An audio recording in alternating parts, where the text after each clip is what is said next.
発車までしばらくお待ちください。他のやつは確かにでかいけど。車内ではお守り快適な車内環境づくりにご協力お願いします。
ご乗車ありがとうございます。急行宝塚駅です。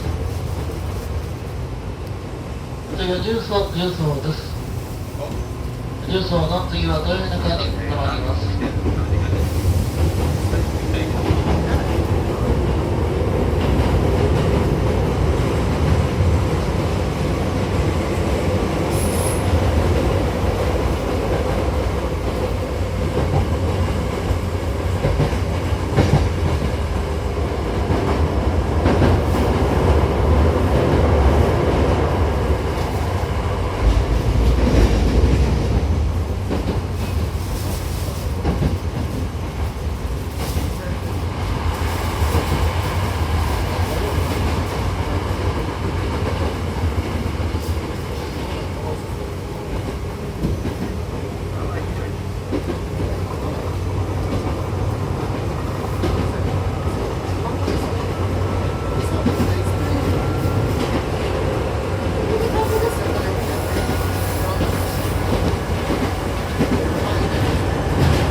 重曹です。次は豊中に停まります。